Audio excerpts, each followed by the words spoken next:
तो सबसे पहले आइए खबरों को खबरदार के लेंस से हम देखते हैं। खबरदार में दशहरे के अवसर पर रक्षा मंत्री राजनाथ सिंह की शस्त्र पूजा की हम आपको खबर दिखाएंगे। आज राजनाथ सिंह ने पश्चिम बंगाल के दार्जिलिंग में सुकना युद्ध स्मारक में शस्त्र पूजा करने के बाद चीन को एक बार फिर से साफ शब्दों में संदेश दे दिया है कि बॉर्डर पर शांति कायम करने की जिम्मेदारी उसकी है। भारतीय सेना अपनी 1 इंच जमीन पर भी किसी का कब्जा नहीं होने देगी। राजनाथ सिंह के संदेश में चीन के लिए छिपी चेतावनी का आज हम पूरा करेंगे विश्लेषण। इसके बाद हम पाकिस्तान की बात करेंगे, जिसे आतंकी फंडिंग पर नजर रखने वाली संस्था FATF ने 4 महीने की और मोहलत दी है। FATF की ब्लैक लिस्ट में जाने से पाकिस्तान एक बार फिर से बच गया, लेकिन उसकी बेशर्मी की हद देखिए कि ग्रे लिस्ट में बने रहने की बात को वो अपनी कामयाबी बता रहा है। पाकिस्तान की इसी बेशर्मी की पोल भी आज हम आपके सामने खोलेंगे। इसके अलावा हम आपको इमरान खान के खिलाफ विपक्ष के शक्ति प्रदर्शन का पार्ट 3 दिखाएंगे। आज पाकिस्तान के 11 विपक्षी दलों ने इमरान और उनकी सरकार के खिलाफ बलूचिस्तान की राजधानी क्वेटा में एक बड़ा प्रदर्शन किया, जिसमें मरियम नवाज ने इमरान खान के खिलाफ कैसे हल्ला बोला। लेकिन सवाल ये भी है कि क्या विपक्षी एकजुटता से टूट जाएगी इमरान की सरकार, हो जाएगा इमरान खान का तख्ता पलट।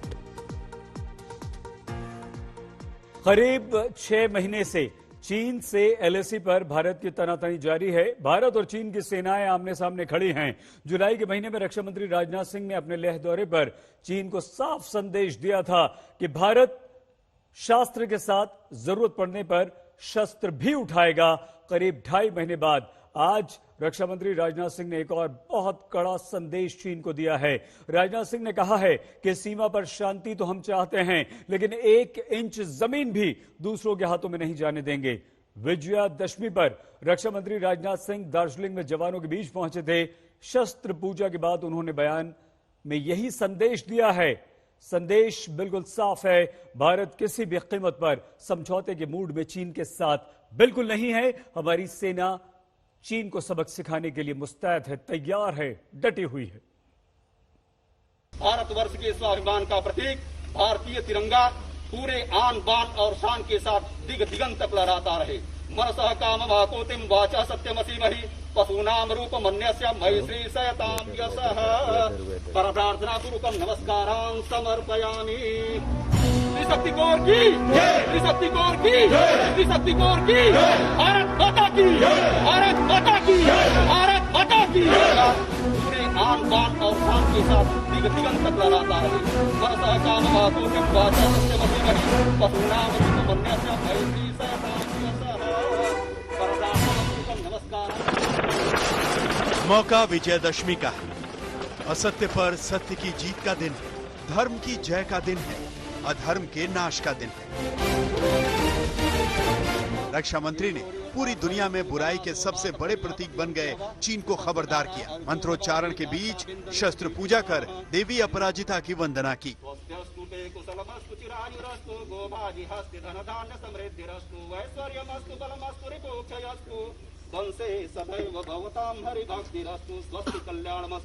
श्री वर्चस्वम आयुष्यम आरोग्यम आविधात शोभमानम महीयते।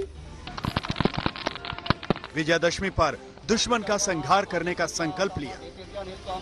ये दशहरे पर ड्रैगन रूपी रावण को बड़ा संदेश समझिए। न धमकी न बोली, फिर भी 2 टूक संदेश। संभल जाओ नहीं तो नाश होगा। असत्य पर सत्य की विजय होगी। विजयदशमी के मौके पर रक्षा मंत्री राजनाथ सिंह दार्जिलिंग और सिक्किम के दौरे पर हैं। चीन सीमा के करीब दार्जिलिंग के सुकमा वॉर मेमोरियल में उनका शस्त्र पूजा करना जवानों में जोश भर रहा है। वहीं पड़ोसी चीन के लिए संदेश देने वाला भी है। चीन को दिए गए इस संदेश को डिकोड करने से पहले शस्त्र पूजा के दौरान राजनाथ सिंह के बॉडी लैंग्वेज पर ध्यान देना चाहिए। मंत्रोच्चारण के बीच विधि विधान से शस्त्र पूजा कलश पूजा के बाद शुरू हुई। रक्षा मंत्री के साथ थल सेना प्रमुख MM नरवणे भी मौजूद थे। भारत माता की, भारत माता की, भारत माता की। कलश पूजन के बाद शस्त्रों की बारी आई। एक एक करके सभी शस्त्रों पर रक्षा मंत्री ने जल, रोली, लाल चंदन और पुष्प चढ़ाए। अत्याधुनिक assault rifle, M4 carbine rifle, grenade launcher, rocket launcher, anti tank missile, machine gun समेत दूसरे कई घातक और अत्याधुनिक हथियारों को खास तौर पर पूजा में शामिल किया गया था। ओम तस्माद्यज्ञा सर्वभूतः सम्भृतं बृहदा जम्म पशूथा चक्रेवाजभ्या नारण्याग्राम्याश्च ये। छोटे हथियारों के बाद बारी सेना के बड़े हथियारों की थी। रक्षा मंत्री ने मोर्टार लॉन्चर और 105 mm फील्ड गन की पूजा अर्चना की। इसके बाद दुश्मनों में बवंडर मचाने वाले सेना के सबसे भरोसेमंद बोफोर्स तोप पर पुष्प अर्पित किए गए। फिर Pinaka multi barrel rocket launcher और दुश्मन के हथियारों की मौजूदगी तलाश कर उन्हें तबाह कर देने वाले वेपन लोकेटिंग रेडार यानी स्वाति पर रोली और अक्षत अर्पित किया गया। ओम नमो देवे महादेवे शिवाय सत्तर्वभूता माता की जय। पूर्वी सीमा पर राजनाथ की मौजूदगी और शस्त्र पूजा का संदेश बिल्कुल साफ था। रक्षा मंत्री ने बड़ी साफगोई और तल्ख अंदाज में भी समझा दिया। शब्दों पर गौर करिए, हमारी 1 इंच जमीन पर भी दुश्मन ने नजर उठाई तो उसका अंजाम बुरा होगा। इस समय भारत और चीन की सीमा पर भी जो तनाव चल रहा है, भारत तो यह चाहता है कि यह तनाव समाप्त हो, शांति स्थापित हो। उद्देश्य हमारा यह है। लेकिन कभी कभी कुछ ऐसी नापाक हरकतें होती रहती हैं। लेकिन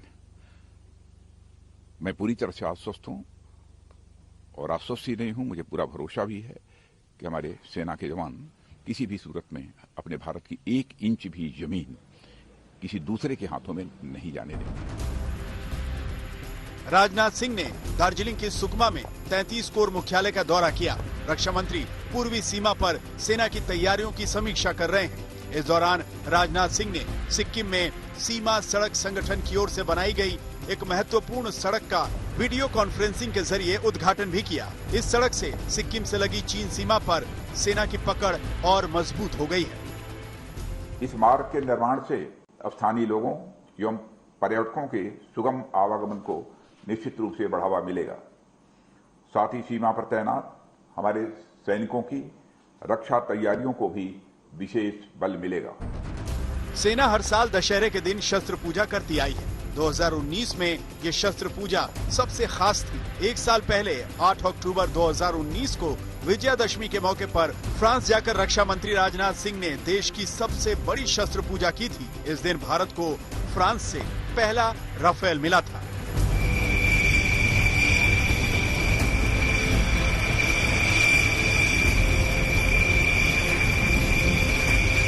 अब राफेल हिंदुस्तान के वायुसेना में शामिल हो चुका है। भारत के इस ब्रह्मास्त्र से चीन और पाकिस्तान दोनों परेशान हैं। वायुसेना का मनोबल बढ़ा है। थल सेना पूरी ताकत से चीन बॉर्डर पर पांव जमाए हुए। इस जांबाजी से चीन हैरत में है। उसका पूरा गणित बिगड़ गया है। आज तक ब्यूरो। भारत का अतीत रहा है सदैव कि उसने सच की लड़ाई लड़ी है और हमेशा जीती भी है। अब भी हमारा देश किसी भी बुराई को खत्म करने के लिए पूरी तरह से तैयार है। राजनाथ सिंह का यह दौरा पूर्वी सीमा पर हुआ है। आपको यह जानना चाहिए कि चीन की साजिश सिर्फ लेह और लद्दाख तक सीमित नहीं है, बल्कि चीन सिक्किम और अरुणाचल में भी साजिशें करता रहा है, बुनता रहा है। राजनाथ सिंह का यह दौरा जहां जवानों के मनोबल को बढ़ाने वाला था, वहीं चीन को भी यह बताना बहुत जरूरी था कि भारत जब मोर्चाबंदी करता है तो लद्दाख से अरुणाचल तक करता है। यानी जितनी शक्ति हमने लद्दाख में लगाई है, उतनी ही पूर्वी सीमा पर भी हमारी शक्ति लगी है।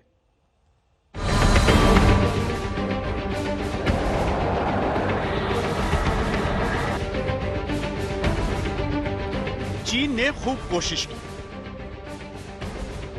हर तरह की चाल चली, हर तरह के हथकंडे अपनाए, लेकिन कोई फायदा नहीं हुआ। भारत न कभी डरा था और न डरेगा। चीन को भी बात समझ में आ गई होगी कि यहां उसकी गीदड़ भभकी और पैतरों का कोई असर नहीं होगा। दार्जिलिंग और सिक्किम के दौरे पर गए रक्षा मंत्री के असॉल्ट राइफल का निशाना उधर ही था जिधर होना चाहिए था। रक्षा मंत्री के हाथ में असॉल्ट राइफल का होना चीन के लिए सख्त संदेश जैसा ही है। 17 जुलाई की इस तस्वीर को याद कीजिए, जब लेह में राजनाथ ने मशीन गन का मुंह चीन की तरफ मोड़ दिया था और अब सिक्किम में अत्याधुनिक असॉल्ट राइफल चीन के लिए सख्त संदेश जैसा ही है। मैं पूरी तरह से आश्वस्त हूं और आश्वस्त ही नहीं हूं, मुझे पूरा भरोसा भी है कि हमारे सेना के जवान किसी भी सूरत में अपने भारत की 1 इंच भी जमीन किसी दूसरे के हाथों में नहीं जाने देंगे। भले ही इस वक्त भारत और चीनी सेनाओं के बीच लद्दाख में तनाव को खत्म करने के लिए बातचीत चल रही हो, लेकिन रक्षा मंत्री राजनाथ ने अपने इरादे साफ कर दिए। कुछ समय पहले लद्दाख पहुंचकर उन्होंने पिका मशीन गन का निशाना चीनी सरहद की तरफ साधा और अब सिक्किम दौरे के दौरान तबोर राइफल पर उन्होंने निशाना साध कर साफ कर दिया कि भारत की सेनाएं चीन के खिलाफ हर मोर्चे पर पूरी तरह से तैयार हैं। लेह और लद्दाख में एलएसी के पास 40 से 50 हजार भारतीय सैनिक किसी भी आदेश के लिए बिल्कुल तैयार खड़े हैं। इस बीच खबर आई कि चीन सिक्किम सीमा के पास मिसाइलों की तैनाती कर रहा है। ऐसे में राजनाथ सिंह का पूर्वी सीमा पर दौरा महत्वपूर्ण है। यहाँ राजनाथ ने सेना की तैयारियों को समझा। पूर्वी सीमा खासकर अरुणाचल और सिक्किम में चीन की साजिशों पर सेना की रणनीति की समीक्षा की। लद्दाख सरहद पर भारत और चीनी सेनाएं आमने सामने खड़ी हैं, लेकिन भारतीय सेनाएं लद्दाख से लेकर अरुणाचल तक पूरी तरह से चाक चौबंद हैं और इसीलिए रक्षा मंत्री राजनाथ सिंह के दौरे के दौरान भी उन्होंने सुरक्षा जायजा लिया और ये साफ कर दिया है कि भारत मसले को बातचीत से सुलझाना चाहता है, लेकिन सैन्य मोर्चे पर भारत चीन पर भरोसा नहीं कर सकता। भारत और चीन के बीच रिश्ते मॉनसूनी सीजन की तरह हैं। हर साल बारिश का अलग स्तर और कभी कभार घनघोर बरसात भी। चीन पल पल बदलता है। डोकलाम में उसकी हरकत याद रखनी चाहिए। पहले गीदड़ भभकी दिखाई, जब भारत अड़ गया तो चीनी सेना टेंट उखाड़ कर चलती बनी। अब उसने लद्दाख में अकड़ दिखाई है। ऐसे में उस पर भरोसा तो कतई नहीं किया जा सकता। इसमें कोई संदेह नहीं कि सीमा पर रक्षा मंत्री या प्रधानमंत्री का दौरा जवानों के मनोबल को बढ़ाता है। 3 जुलाई को प्रधानमंत्री ने लद्दाख का दौरा किया। रक्षा मंत्री लद्दाख में सेना के कैंप में पहुंचे। इससे जवानों का हौसला और बुलंद होता है। रक्षा मंत्री राजनाथ सिंह अलग अलग मौकों पर सेना का हौसला बढ़ाते रहे। देखिए, ये इसी साल जनवरी की तस्वीर है। सूरत में रक्षा मंत्री ने K9 वज्र तोप को हरी झंडी दिखाई थी और तोप पर सवार होकर इसे LNT के हजरा परिसर में चलाया भी था। राजनाथ सिंह ने तेजस में उड़ान भरी थी, तब भी ये तस्वीरें काफी चर्चित हुई थी। संदेश साफ है, हिंद की सेना तैयार है और ये तैयारी सिर्फ लद्दाख में ही नहीं बल्कि संपूर्ण चीनी सीमा पर है, यानी काराकोरम से अरुणाचल तक। ऐसे में चीन को अब ये समझ लेना चाहिए कि उसका एक गलत कदम उसे सदियों की तकलीफ दे सकता है। मंजीत नेगी के साथ आज तक ब्यूरो। दशहरे के अवसर पर हर साल की तरह इस बार भी आरएसएस यानी कि राष्ट्रीय स्वयंसेवक संघ के हेडक्वार्टर्स नागपुर में संघ प्रमुख मोहन भागवत ने शस्त्र पूजा की। इस बार संघ के विजयादशमी कार्यक्रम में कोई मुख्य अतिथि नहीं था। संघ के इतिहास में पहली बार सिर्फ 50 स्वयंसेवकों की उपस्थिति में शस्त्र पूजा का आयोजन हुआ। इससे पहले तक इस कार्यक्रम का आयोजन एक खुले मैदान में किया जाता था, लेकिन कोरोना के खतरे को देखते हुए इस बार कार्यक्रम में बहुत कम लोग यानी कि सिर्फ 50 लोग उपस्थित हुए। हालांकि मोहन भागवत का भाषण सोशल मीडिया पर लाइव प्रसारित किया गया। शस्त्र पूजा के बाद सर संघ चालक मोहन भागवत ने स्वयंसेवकों को संबोधित किया। अपने संबोधन में उन्होंने कश्मीर से अनुच्छेद 370 हटाने, नागरिकता संशोधन कानून और चीन की विस्तारवादी नीति समेत कई मुद्दों पर खुलकर बात की, जिसके प्रमुख अंश आइए हम आपको सुनवाते हैं। कोरोना महामारी में चाइना का नाम आता है। चीन ने इस कालावधि में अपने और सामरिक बल के गर्व में, अभिमान में हमारी सीमाओं का जो अतिक्रमण किया और जिस प्रकार व्यवहार किया और कर रहा है, केवल हमारे साथ नहीं सारी दुनिया के साथ, वो तो सारी दुनिया के सामने स्पष्ट है। लेकिन इस बार भारत ने उसकी जो प्रतिक्रिया दी उसके कारण वो सहम गया, धक्का मिला उसको एक। और इसलिए हमको अधिक सजग रहने की आवश्यकता है, क्योंकि ये जो नहीं सोची थी उसने ऐसी परिस्थिति उसके सामने खड़ी हो गई। उसकी प्रतिक्रिया में वो क्या करेगा पता नहीं। और इसलिए इसका उपाय क्या है? सतत सावधानी, सजगता और तैयारी। हमारा स्वभाव किसी से लड़ने का नहीं है। लेकिन हम मित्रता करने वाले हैं, इसका मतलब हम दुर्बल नहीं है। नागरिकता अधिनियम संशोधन कानून, वो संसद की पूरी प्रक्रिया के बाद पास हुआ। जो भारत के नागरिक है उनके लिए उसमें कुछ खतरा नहीं था। बाहर से जो आते हैं भारत में और नागरिक बनने की इच्छा उनकी है, तो उसके लिए भी कानून में पहले से प्रावधान है, ऐसे लोग भी बन सकते हैं। वो पूरी प्रक्रिया करने के बाद वो प्रक्रिया वैसी की वैसी है, उसमें कोई बदल नहीं है। परंतु अब कानून का विरोध भी करने वाले लोग थे, राजनीति में तो चलता ही है। उन्होंने ऐसा वातावरण बनाया कि इस देश की मुसलमानों की संख्या न बढ़े, इसलिए नियम लाया गया है। तो उसके चलते और उसका अच्छा विरोध शुरू हो गया, प्रदर्शन आदि होने लगे, देश के वातावरण में तनाव आ गया। उसका क्या उपाय करना, इसका सोच विचार पूरा हो, कुछ कृति हो, इसके पहले वो सारा और दब गया कोरोना आने के कारण। अपने यहां प्रजातंत्र है, इसलिए अनेक दल है, दल है तो विरोध है। ये प्रजातंत्र की एक विशेषता है, यानी वो चलता है प्रजातंत्र में, उसमें कोई दिक्कत नहीं है। लेकिन अगर हमारे इन दांव पेचों के कारण समाज में विभाजन पैदा होता है, दूरियां बढ़ती है, समाज के दो वर्गों में कटुता पैदा होती है, तो ये ठीक नहीं है, ये राजनीति नहीं है। और ऐसी परिस्थितियों का लाभ लेकर भारत को दुर्बल बनाने के लिए, खंडित रखने के लिए, भारत के समाज को विभाजित, मनमुटाव भरा, भेदों से जर्जर समाज बनाने के लिए उत्सुक ऐसी शक्तियां है, दुनिया में भी है, भारत में भी है, भारत में उनके हस्तक भी है। वो संविधान के विरुद्ध कानून को ताक पर रखकर हिंसा करते हुए नजर आते हैं, भारत तेरे टुकड़े हो ऐसी घोषणा करते हैं, नजर आते हैं। लेकिन वो ऐसे प्रसंगों में अपने आप को संविधान, धर्मनिरपेक्षता आदि आदि के बड़े रखवाले बताकर और ये समाज को तोड़ने की कार्रवाई करते रहते हैं, समाज को उल्टी पट्टी पढ़ाते हैं। उनसे बचना समाज को सीखना पड़ेगा। हम हिंदू शब्द का उपयोग करते हैं, हिंदुस्तान हिंदू राष्ट्र ऐसा कहते हैं।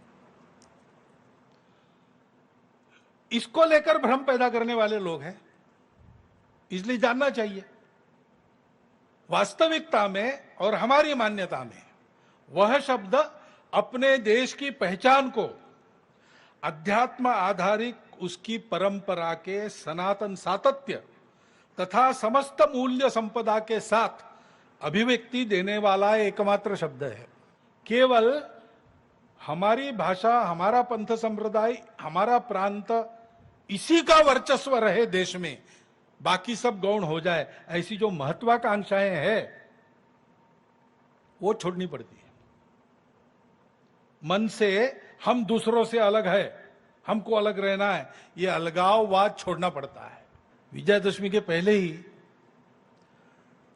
370 प्रभावहीन हो गया, संसद में उसकी पूरी प्रक्रिया हुई। बाद में विजयदशमी के बाद 9 नवंबर को सुप्रीम कोर्ट का असंदिग्ध निर्णय राम जन्मभूमि के बारे में आया और एक इतिहास बना। एक मत से निर्णय था, सारे देश ने स्वीकार किया और बहुत सुंदर वातावरण में समझदारी के साथ, संयम के साथ समाज ने उसको स्वीकार किया।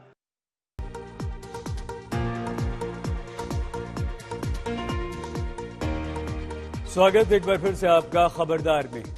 हार कर जीतने वाले को बाजीगर कहते हैं, लेकिन हार को गले में लटकाकर बेशर्मी के साथ फर्जी जीत का ढिंढोरा पीटने वाले को पाकिस्तान कहते हैं। अभी एक दिन पहले ही की बात है जब टेरर फंडिंग पर नजर रखने वाली वैश्विक संस्था फाइनेंशियल एक्शन टास्क फोर्स यानी FATF ने पाकिस्तान को ग्रे लिस्ट में ही बरकरार रखा और यह चेतावनी भी दी कि अगर फरवरी तक पाकिस्तान ने अपनी जमीन पर आतंकवादियों के खिलाफ एक्शन नहीं लिया तो उसे ब्लैकलिस्ट कर दिया जाएगा। कायदे से तो ये बात पाकिस्तान के लिए शर्म की बात है, डूब मरने वाली बात होनी चाहिए, लेकिन पाकिस्तान की इमरान सरकार इस बात की खुशी से भूली नहीं समा रही कि एफएटीएफ ने उसे ब्लैक लिस्ट में नहीं डाला बल्कि ग्रे लिस्ट में ही रहने दिया। अब आप बताइए, पाकिस्तान के अलावा दुनिया में कौन सा ऐसा दूसरा देश है जो मुंह काला ना होने का जश्न मनाता हो? अहम खबर, भारत की पाकिस्तान को फतह में ब्लैक लिस्ट करने की साजिश नाकाम हो गई है। पाकिस्तान ग्रे लिस्ट में बरकरार रहेगा। Remains on our increased monitoring list, the so-called grey list. The plenary recognized that Pakistan has made progress. The government has now completed 21 of 27 items of its action plan. The government of Pakistan has signaled its commitment to complete the rest of its action plan, but it is clear, even though Pakistan has made progress, it needs to do more. FATF ने पाकिस्तान पर एहसान किया है कि उसे black list नहीं किया। अब जैसे ही ये खबर आई वैसे ही पाकिस्तान की मीडिया ने जश्न शुरू कर दिया, मानो भारत से कोई युद्ध जीत लिया हो। अहम खबर, भारत की पाकिस्तान को फतह में ब्लैक लिस्ट करने की साजिश नाकाम हो गई है। पाकिस्तान ग्रे लिस्ट में बरकरार रहेगा। अब मीडिया तक तो ठीक था, लेकिन पाकिस्तान की बेशर्मी की हद देखिए कि इमरान खान के मंत्रियों ने अपनी सारी शर्म और हया बेच खाई। आतंकी फंडिंग के मामले में ब्लैक लिस्ट होने से बाल बाल बचे। पाकिस्तान के उद्योग और उत्पादन मंत्री हम्माद अजहर ने एफएटीएफ के फैसले को न सिर्फ पाकिस्तान की बड़ी कूटनीतिक जीत बताया, बल्कि ग्रे लिस्ट में बने रहने की बधाई देते हुए लिखा कि इस परिणाम के लिए पाकिस्तानी अधिकारियों ने कोरोना महामारी के दौरान भी दिन रात काम किया था। मतलब अगर इमरान के मंत्रियों का बस चलता तो एफएटीएफ में ग्रे लिस्ट में ही बने रहने की खुशी में लड्डू बांटना ही बाकी रह गया था। ये भी एक जीत है उनकी तरफ से, उनके ख्याल में कि हम तो ब्लैक लिस्ट में जा रहे थे। आज उनके एक मिनिस्टर ने और बयान दिया है जी, ताहिर साहब, उन्होंने बयान ये दिया है कि देखिए उन्होंने मान लिया कि 21 हमने 27 में से पूरे कर दिए। वो ये भूल जाते हैं कि वो 21 तो मामूली सी बात थी, जो असली 6 हैं जिसपे उन्होंने दोबारा कहा वो 6 क्या है, वो 6 ये हैं कि आप टेररिस्टों को पकड़ के, जो हमने आपको लिस्ट दी हुई है, उनको जेल में डाल के पूरी सजाएं दिलवाई है। That's number 1। उनके सारे अकाउंट जो हैं वो सीज करिए और हमें बताइए बकायदा ब्लैक एंड व्हाइट में, और इनको कंट्रोल करने के लिए आप अपना जोर लगा दें। आपके पास सिर्फ 4 महीने और है। एफएटीएफ ने टेरर फंडिंग के बादशाह पाकिस्तान को सिर्फ मोहलत दी है, क्लीन चिट नहीं। पाकिस्तान को तो शर्म आनी चाहिए थी कि 29 सदस्य देशों में से केवल तुर्की ने उसका साथ दिया, वरना पाकिस्तान का मुंह काला होना तय था।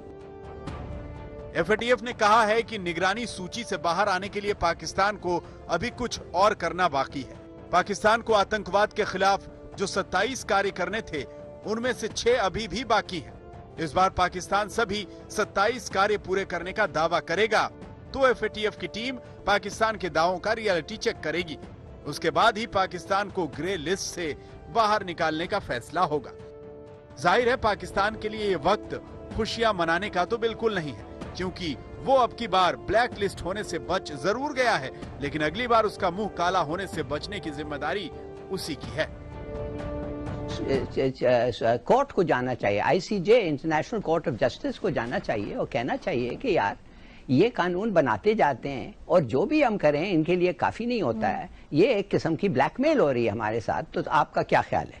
मगर मैं समझता हूं वो गलत है। मैं समझता हूं that is not the right cause. क्यों? मैं आपको एक्सप्लेन करता हूं। देखिए, उन्होंने हमें कहा फलाने लॉज आप पास करें।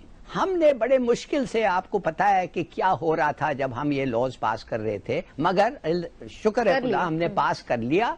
हम ब्लैक लिस्ट से बच गए, हम ग्रे लिस्ट में हम ब्लैक लिस्ट से बच गए। अब वो कह रहे हैं आप प्रोग्रेस कर रहे हैं, वो आपको तारीफ कर रहे हैं, वो कहते हैं Pakistan is progressing.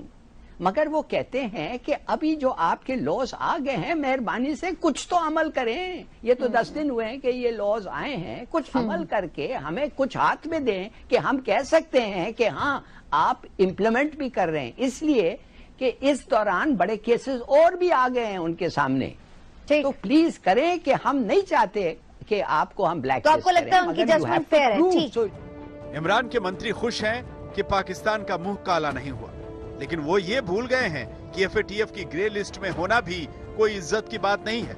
Grey list में होने से पाकिस्तान को अंतर्राष्ट्रीय वित्तीय संस्थान से कर्ज लेना मुश्किल हो गया है। लेकिन इमरान खान तो इसी बात से संतुष्ट होकर बैठे हैं कि चलो मुंह काला होने से तो बच गया। उस राग फैसला है, मेरा ख्याल है हमारी नाकामी है, हमारी बड़ी नाकामी है। हमने FATF के बारे में लॉ मंजूर कराए, लड़े आपस में, एक दूसरे को मुल्क दुश्मन का हमने ब्लैकमेल किया हमने पार्लियामेंट को, और पार्लियामेंट से लॉ मंजूर करा के हमने जबरदस्ती बिल जबर और उनका इम्प्लीमेंटेशन करने की कोशिश की लेकिन हमने एग्जीक्यूटिव लेवल पे कुछ नहीं किया। सीधी बात ये। फिर हमने FATF में लॉबिंग नहीं की। हमें याद है कि जब हमारा प्राइम मिनिस्टर बहुत खूबसूरत कपड़ों में डिजाइनर सूट में गए थे अमेरिका, नीले कपड़ों में, तो वहां उन्होंने कहा था प्रेस टॉक में प्रेसिडेंट ट्रम्प से कि हमें निकलवाएं इससे आप ब्लैक लिस्ट से और ग्रे लिस्ट से, और उन्हें यकीन दिलाया था। उन्होंने सारसी का वादे भी किया था कश्मीर पर, लेकिन तो उन्हें वादे झूठे साबित हुए, क्योंकि जनरल साहब ने बहुत क्लियर कर दिया है कि मुफादात कहाँ हैं। हमारे वजीर खारजा ने पार्लियामेंट में खड़े होकर कहा था कि हमने लॉ मंजूर कर लिया है, अब हम व्हाइट लिस्ट में आ जाएंगे। कहाँ गया वो वादा? किस तरह आप उसको ले रहे थे? उसको अब भी बहुत हल्का ले रहे थे। आपको तो क्या आप खाली कानून पास करने के बाद आप गो थ्रो कर जाएंगे? ऐसा नहीं होता। ये FATF है जहां अमेरिका, बरतानिया, फ्रांस सब भारत के हामी हैं। आपके हामी 3 होते हैं टोटल जो आपको बचाते हैं ब्लैक लिस्ट में जाने से। आपको 12 वोट चाहिए थे, आप 12 वोट हासिल नहीं कर पाए।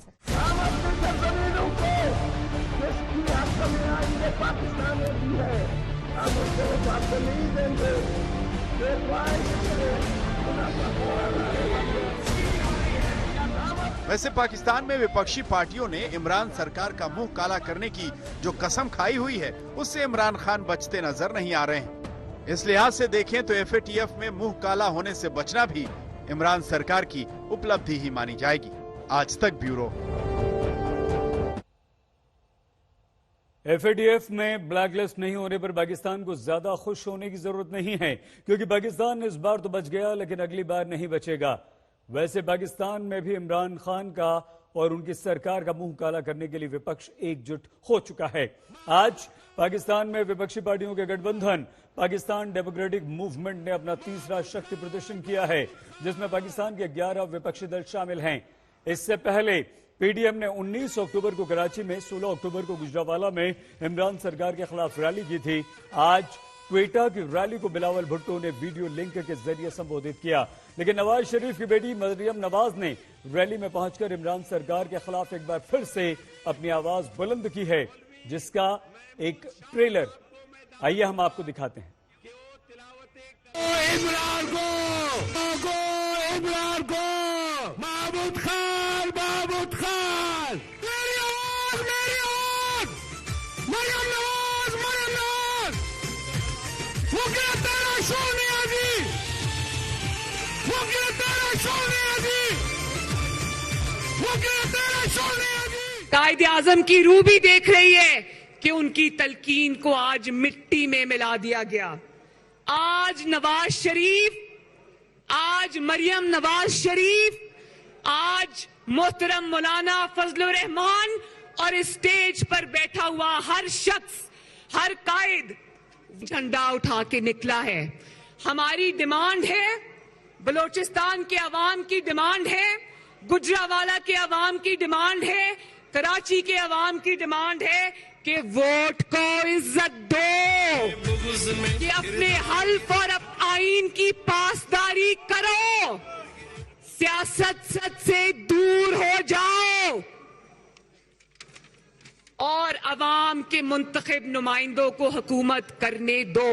हुकूमत से ऊपर की हुकूमतें मत बनाओ। कोयटा के गयूर बहनों, भाइयों, बेटों, आपकी गुर्बत, आपकी पसमानदगी और आपकी बदहाली, आपकी बेरोजगारी और बलोचिस्तान को आज इस हाल पे पहुंचने की एक ही वजह है, और वो वजह यह है कि आपके वोट को इज्जत नहीं मिलती। हुकूमत उसकी बनती है जिसकी बागडोर आपके हाथों पर हिलाता है। हाकिम आप नहीं हिलाते, कोई और हिलाता है। हाकिम के गिरेबान पर आपका नहीं किसी और का हाथ होता है। आखिर में कोयटा जिंदाबाद, पीडीएम जिंदाबाद, बलोचिस्तान जिंदाबाद, पाकिस्तान पाइंदाबाद। शुक्रिया। मरियम नवाज ने क्वेटा की रैली में इमरान खान की सरकार की नाकामियों पर हमले किए तो उनके पिता नवाज शरीफ ने वीडियो मैसेज के जरिए रैली को संबोधित किया। नवाज शरीफ ने पाकिस्तान के आर्मी चीफ कमर जावेद बाजवा को आड़े हाथों लिया और इमरान खान को भी खूब खरी खोटी सुनाई। जनरल बाजवा साहब, आपको 2018 इलेक्शन में पाकिस्तान की तारीख की सबसे बड़ी धांधली और अवाम के मैंडेट की चोरी का हिसाब देना है। जनरल बाजवा साहब, आपको अरकान पार्लियामेंट की हॉर्स ट्रेडिंग का हिसाब देना है। और जनरल बाजवा साहब, आपको आइन और कानून की धज्जियां बिखेरते हुए इमरान नियाजी को अवामी मैंडेट के खिलाफ वजीर आज़म बनाने का हिसाब देना है। आपको इस हुकूमत की तमाम नाकामियों का हिसाब देना है और आपको इस कौम को महंगाई, गुर्बत और फाका कशी की तरफ धकेलने का भी हिसाब देना है। इमरान खान साहब, आप तो सियासत के मैदान में नाबालिग हो। बार बार कहता हूं मैं कि हमारा आपके साथ मुकाबला है ही नहीं। हमारा मुकाबला आपके लाने वालों के साथ है, आपके साथ नहीं है। हमारा मुकाबला रियासत चलाने वालों के साथ है। लेकिन ये मत सोचना कि तुम बच जाओगे। साकिब निसार का एनआरओ ना तुम्हें बचा सकेगा और ना अलीमा खान को। तुम जिसके पीछे चाहे छुपो, फॉरेन फंडिंग केस में तुम्हारी बदनुमानी ना सिर्फ खुल के रहेगी बल्कि तुम्हें जेल भेजेगी।